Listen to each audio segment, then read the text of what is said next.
লড়াই করে বাঁচতে চায়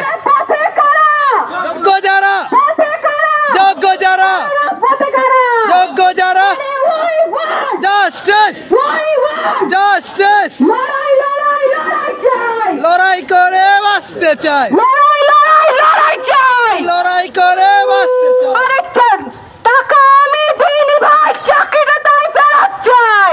তাই ফেরত চাই ফেরত চাই ফেরত চাই ফেরত চাই ফেরত চাই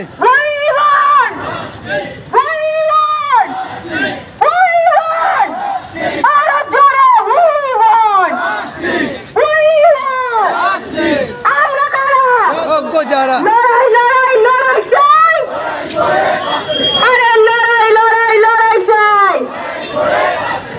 আমাদের যোগ্যতার চাকরি ফিরিয়ে আনার জন্য যতটুকু যেতে হবে, যেখানে যেতে হবে, সব করতে রাজি আছি।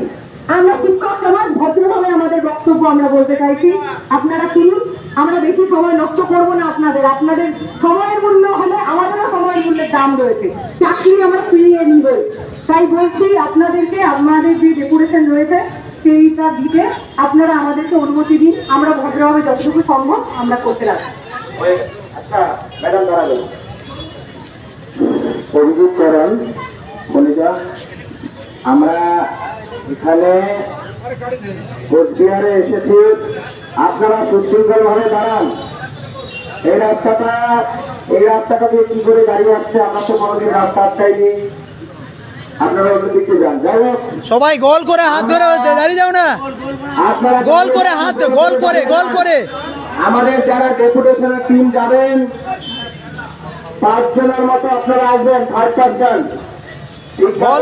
গোল করে দাঁড়িয়ে যান, গোল করে। হ্যাঁ, শিক্ষাকর্মীদের অন্য 2 জন, শিক্ষকদের পক্ষ থেকে 3 জন। আপনারা আসুন, সময় নষ্ট না করে। আমরা এসএসসি 2016 প্যানেলের চাকরিহারা যোগ্য শিক্ষক এবং শিক্ষাকর্মীরা, যোগ্য ইঞ্জিনিয়াররা আজকের কোচবিহারের এই পূর্ণভূমিতে আমরা এসেছি আমাদের নির্দিষ্ট কিছু দাবির ভিত্তিতে। গত 16 জুন বিধানসভার অভিযান হয়েছিল।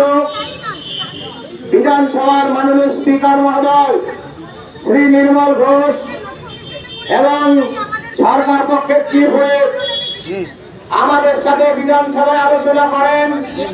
সেই আলোচনা প্রসঙ্গে আজও বিধানসভার অধিবেশন ডাকা হয়নি। আমরা রাজ্যের মাননীয় মুখ্যমন্ত্রীকে বলতে চাই, 10 জন বলো, 10 জন, ডিএম দপ্তরে ডেপুটেশন দিয়েছি, 10 জন করো, 10 জন করো। যদি আপনি চোর না হন,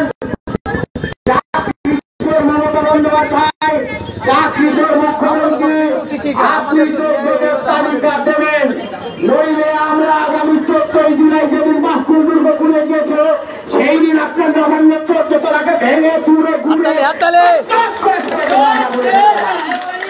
আমরা পুলিশ প্রশাসনকে বলে দিতে চাই, আপনাদের যারা বড় বড় আধিকারিক তাদের সাথে আমরা কথা বলে পথ চলি। আমরা আজকের এখানে এসেছি, আমরা আইন ভাঙতে আসিনি, লাঠি সোটা রেখেছেন, এটা আপনাদের পদ্ধতি রাখুন। যোগ্য চাকরি ফিরিয়ে না দিলে মমতা বন্দ্যোপাধ্যায়কে আমরা এখান থেকে টানতে টানতে নামিয়ে দেবো 14 তলা থেকে। বন্দ্যোপাধ্যায়কে আপনারা বলে দিন, আমরা ওই প্রাপ্ত বসু, ওই মন্ত্রী মিনিস্টার প্রাপ্ত বসু টসুদের সাথে কথা বলতে চাই না। যে কোনো মূল্যে চাকরি ফেরত হবে মমতা ব্যানার্জি, নইলে কোচবিহারে এসেছি পাড়ায় পাড়ায় দেয়ালে দেয়ালে লিখবো এই চাকরিটা মমতা ব্যানার্জি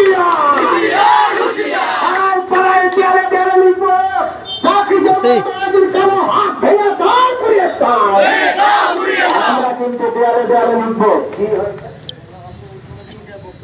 আচ্ছা, আমরা সে কথাই বলতে এসেছি। সচরাচর কি হয়েছে, কোচবিহার থেকে কলকাতা গেছে আন্দোলন করতে, বারবার আমরা ফিরে এসেছি, আমরা জেলায় জেলায় বেরিয়েছি, আমরা সমস্ত জেলায় যাব, আগামী 30 তারিখ বাঁকুড়ায় যাব, আমরা যাব আমাদের নিজেদের অধিকার ফিরে পাওয়ার জন্য। পুলিশ প্রশাসন আপনাদের ছেলে মেয়েদের ভবিষ্যৎ গড়ার কারিগর যোগ্য শিক্ষকরা শিক্ষাকর্মীরা তাদের জীবনের সংকটে যোগ্য শিক্ষাকর্মীদের মুখের ভাত কেড়ে নিয়েছে, হাতে একটা ফুটো বাটি হারিয়ে দিয়েছে চোর মুখ্যমন্ত্রী মমতা বন্দ্যোপাধ্যায়। লজ্জা লাগে চোর মুখ্যমন্ত্রী, হায় হায় মমতা লজ্জা লজ্জা, চোর মমতা লজ্জা লজ্জা, কিশোর মমতা বাংলা থেকে দুর্ঘট। এইসব আমরা দেয়ালে দেয়ালে লিখবো। পুলিশের যেসব আধিকারিক আইবিএসবি আছে মমতা বন্দ্যোপাধ্যায়কে বলে দেবেন, আমরা লড়াইয়ে সম্মুখ সমরে লড়তে নেমেছি, মিউ করার জন্য আসেনি। আর ডিআই অফিসার যিনি ডিআই রয়েছেন, আপনার কাছে আমরা চা খাওয়ার জন্য নিশ্চয়ই যাব না। আপনি কুচবিহারের যে not specifically found to be tainted যে একটা তালিকা প্রকাশ করেছেন, আপনার উপরে যিনি ওই প্রাপ্ত বসু রয়েছে তাদেরকে বলুন আগামী 14 তারিখ না আগামী 2-3 দিনের মধ্যে ওটাকে ওখান থেকে যারা যোগ্য আছে টোটাল, শুধু এই তালিকা নয়, যোগ্যদের তালিকা দিন, নইলে আপনাদের চেয়ার পেয়ার আর থাকবে না, ভেঙে পৃথিবীর কোন শক্তি নেই। আমরা বলে দিয়ে গেলাম এই যে কোচবিহারের মাটিতে পৃথিবীর কোন শক্তি নেই। আমরা আইন ভাঙতে চাই না, কিন্তু যেদিন আমরা আইন ভাঙব চুরমার করে দেবো, চুরমার করে দেবো, আমরা বলে দিয়ে গেলাম এখানে। পরিষ্কার কথা প্রশাসনকে বলতে চাই, আমরা সিপি সাহেবকে বলেছি, মনোজ বর্মাকে, আমরা ডিজিকে বলেছি, চিফ সেক্রেটারিকে বলেছি, যে আইন মানুষের জন্য বিধানসভার মাননীয় স্পিকারকে বলেছি, চিফ হুইপ নির্মল ঘোষকে বলেছি, যে আইন মানুষের জন্য ভাঙবো না। আর মানুষের আইনকে মানুষ ভগবানের চোখে দেখে, আর সেই ভগবান যদি আমাদের ন্যায্য অধিকার ফিরিয়ে না দিতে পারে, তার বিরুদ্ধে লড়াই করার জন্য, এই রাষ্ট্রযন্ত্রের বিরুদ্ধে লড়াই করার জন্য আমরা কিন্তু প্রস্তুত হয়ে যাব। আমরা যে হাতে পেন ধরেছি সে হাতে বোমা মারতে জানি, সে হাতে অস্ত্র ধরতে জানি। ধরে দেখাবো আগামী দিনে, আগামীকাল সামনের সময় আপনাদের ভাইয়ের মিস হল, সেদিন আমাদের ভাইয়েরটা মিস হবে না, জেনে রাখবেন।